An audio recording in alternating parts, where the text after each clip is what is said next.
kita beri judul dengan 4 kondisi jiwa ataupun 4 golongan orang-orang yang akan diharamkan atau tidak akan masuk ke dalam neraka. 4 sifat ini harus kita miliki, ataupun salah satunya nanti harus kita miliki, Bapak Ibu. Yang mana disabdakan oleh Rasulullah sallallahu alaihi wasallam dari Abdullah bin Mas'udin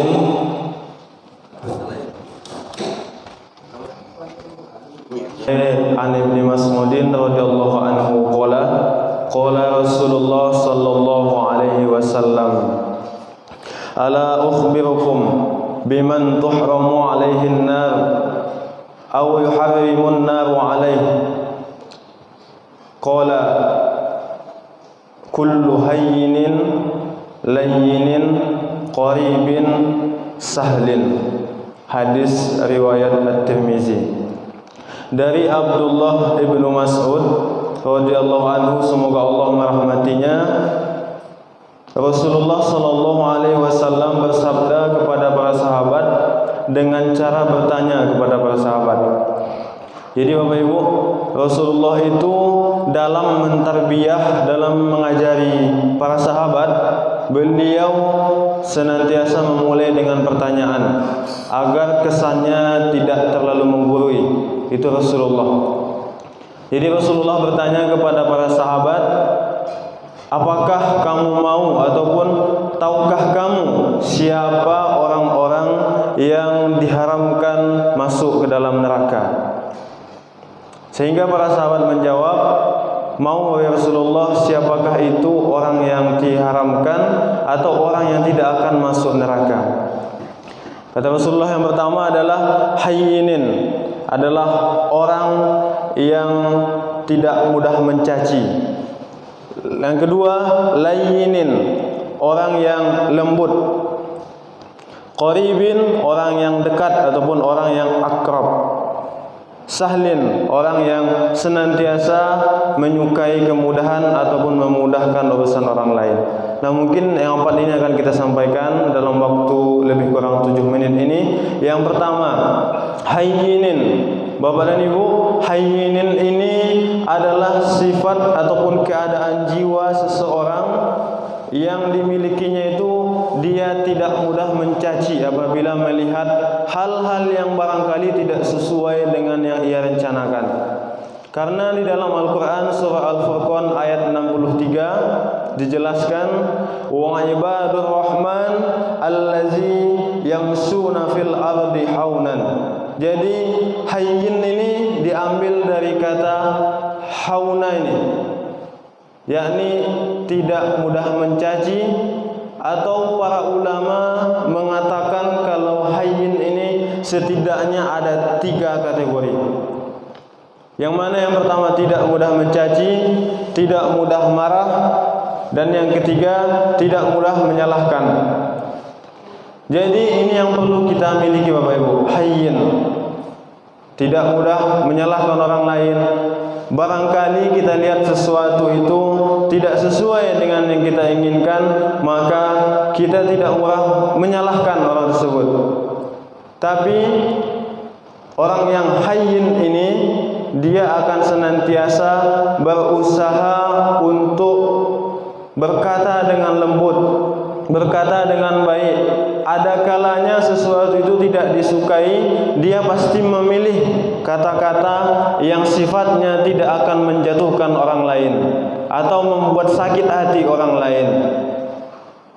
Inilah sifat yang harus kita miliki agar kita tidak masuk ke dalam neraka.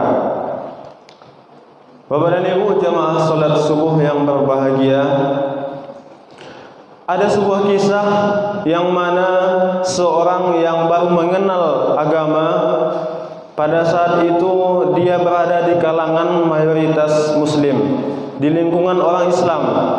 Pada saat itu dia memberikan atau membuat satu kesalahan, sehingga dengan kesalahan itu orang-orang Islam ini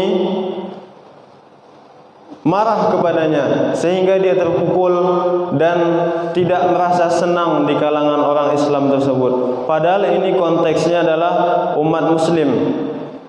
Sehingga dengan perlakuan orang Islam ini, seorang yang masih baru belajar tentang agama, yang masih baru tahu tentang Islam, maka dia memberikan melepaskan dirinya. Ada terpikir olehnya untuk pergi ke diskotik karena perlakuan orang Islam yang tidak baik kepadanya. Sehingga di diskotik dia menemukan tendernya itu, ketika memesan minuman, membawa minuman dan tidak sengaja tersenggol. Tapi apa kata tendernya? Tidak apa-apa Pak, ini sudah menjadi tanggung jawab kami. Dilapnya yang jatuh tuh Bapak Ibu, kemudian Bapak tidak perlu membayar tambahan lagi atas gelas yang pecah ini. Apa kata orang tersebut di dalam hatinya? Saya ketika berada di kalangan orang Islam, di kalangan orang Muslim, saya disalahkan, dijatuhkan, tidak ada lemah lembut dan tidak ada hal-hal baik yang saya dapatkan. Tapi ini di diskotik, saya mendapatkan perlakuan yang baik dari orang-orang di sekitar sini. Sehingga ia menilai ternyata orang Islam ini tidaklah yang seperti namanya Islam selamat orang lain. Maka daripada itu Bapak Ibu, ini sangat besar pengaruhnya dalam hal menyalahkan orang lain ataupun mungkin tidak memiliki sifat hayyin. Nah, maka daripada itu senantiasa kita mengutamakan sifat hayyin ini di dalam kehidupan kita sehari-hari. Karena memang Bapak Ibu, banyak orang-orang yang tidak berada di jalan kebenaran bukan karena orang itu tidak mau untuk berbuat baik, atau mungkin bukan karena fitrahnya berbuat kebatilan, tapi karena apa? Karena orang-orang yang berada di panggung kebenaran tersebut perkataannya tidak halus, perkataannya suka menyalahkan, sehingga orang-orang yang ingin berbuat baik itu akhirnya menjauhi panggung kebenaran tersebut. Bapak dan Ibu jamaah salat subuh yang dimuliakan oleh Allah Subhanahu wa taala. Kemudian yang kedua adalah layyin. Layyin ini adalah orang yang bersifat lembut hatinya, tenang jiwanya. Tidak mudah ia berkata kasar juga seperti tadi. Sehingga di antara awak mungkin di Minang ada kato-kato yang dikenal dengan katonan ampe, kato melereng, kato menurun, kato mendaki, kato mendatang. Dan ini sudah sangat sesuai dengan sifat layyin sebenarnya Bapak Ibu. Walaupun di antara kita barangkali mengecek kok Pak, ada salah mungkin anak, atau mungkin ada orang yang nampak tidak sesuai di kecean saya, pakak, atau mungkin bodoh. Jadi ini tidak sesuai dengan sifat layyin yang disabdakan oleh Rasulullah. Maka daripada itu, jika kita sudah terlanjur berbuat demikian kepada orang lain, maka mulai sekarang memohon maaflah kepada orang tersebut, karena ini sifatnya adalah hablum minan nas, hubungan dengan manusia. Kalau hablum minallah, hubungan dengan Allah, cukup kita beristighfar, bertaubat, meminta ampun kepada Allah. Tidak harus menunggu Allah itu berkata saya sudah memaafkanmu, tapi cukup dengan taubat, taubatan nasuha, insyaallah Allah Maha Pengampun. Tapi kalau dengan manusia, kalau kita sudah melaksanakan atau sudah melakukan hal yang tidak baik, kita harus memohon maaf, menyampaikan maaf kepada orang tersebut. Bapak dan Ibu jamaah salat subuh yang berbahagia, layyin sifat yang kedua tadi, atau kondisi jiwa yang lembut. Jadi Bapak dan Ibu, begitupun halnya dengan layyin ini, orang-orang senantiasa lari dari kebenaran, lari dari kebaikan.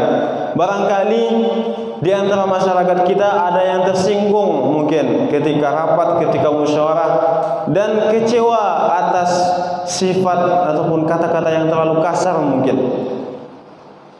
Nah, karena tidak ada sifat lain, orang kecewa, orang jauh dari masjid, jauh dari kebenaran. Maka yang disalahkan bukan orang tersebut, tapi kita yang berada di panggung kebenaran ini. Introspeksi diri, perbaiki diri untuk tidak lebih banyak lagi orang yang sakit hati karena perkataan kita. Ada sebuah kisah Bapak dan Ibu, di Mesir itu dulu diadakan MTQ. Mungkin kalau kita banyak membaca ataupun mungkin mendengar kisah, ada yang namanya Toha Hussein. Toha Hussein itu sekarang dikenal dengan tokoh liberal Mesir. Inyo mengecehan atau membuat keputusan di Mesir itu tidak boleh orang pakai hijab, pakai jilbab. Pakai jamnya Bapak Ibu. Nah, tapi dari keluarga terdekat dari beliau, entah batu entah tidak informasi kok, cuman yang kami baca seperti itu. Keluarganya mengatakan Toha Hussein ini, beliau kan adalah orang yang buta. Orang yang buta. Cuman karena masih kecil, beliau ingin ikut MTQ di Mesir. Pada saat itu, Syekh Al-Azhar itu melihat Toha Hussein yang buta. Beliau berkata, "Wahai anak yang buta matanya." Berapa kasarnya itu Bapak Ibu, kecek Syekh Al-Azhar. Sehingga Toha Hussein mendengar anak yang buta, langsung sakit hatinya. Kemudian ia merasa kecewa. Dan dengan itu dia tidak pernah lagi ikut-ikut untuk MTQ karena hatinya sudah sakit Bapak Ibu.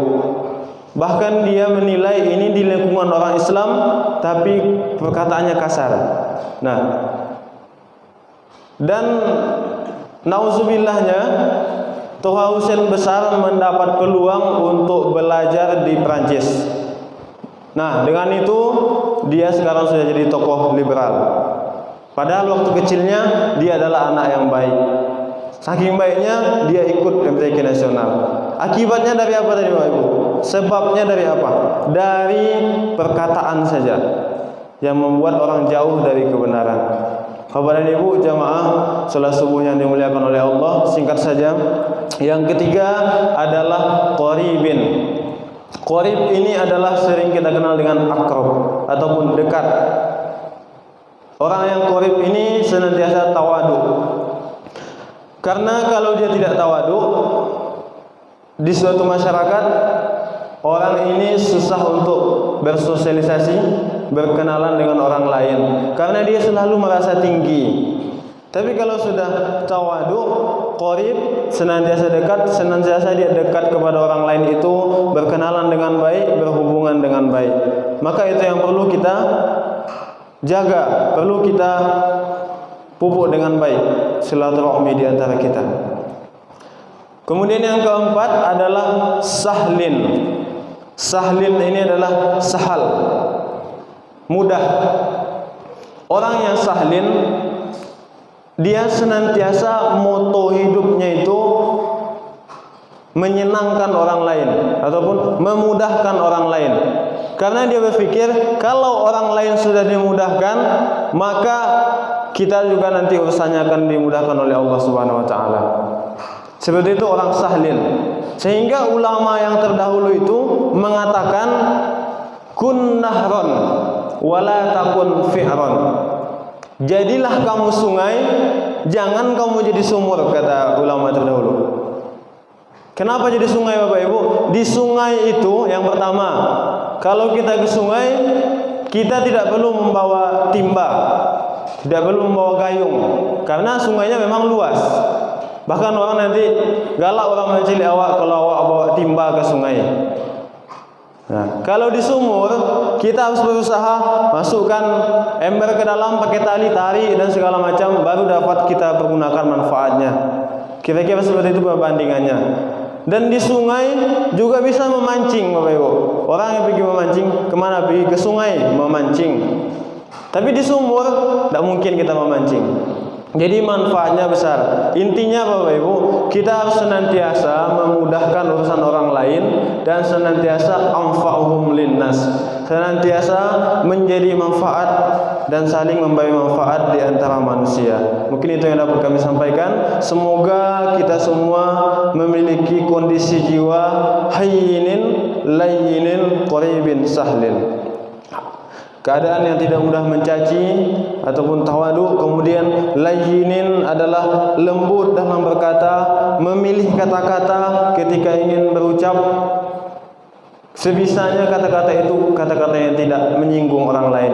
Kemudian qaribin, kita harus senantiasa dekat kepada semua orang, harus senantiasa berkenalan dengan semua orang, terutama yang sudah kita kenal juga harus senantiasa kita jaga hubungan dengan orang tersebut. Kemudian yang terakhir, sahlin adalah mudah, memudahkan orang lain. Itu yang dapat kita sampaikan. Subhanakallahumma wa bihamdika asyhadu an la ilaha illa anta nastaghfiruka wa atubu ilaik. Mohon maaf atas kekhilafan dan kesalahan. Kami akhiri dengan assalamualaikum warahmatullahi wabarakatuh. Ya Nabi salam alaika, Ya Rasul salam alaika, Ya Habib salam alaika, salawatullah alaika. Ya Nabi salam alaika, Ya Rasul salam alaika, Ya Habib salam alaika, salawatullah alaika.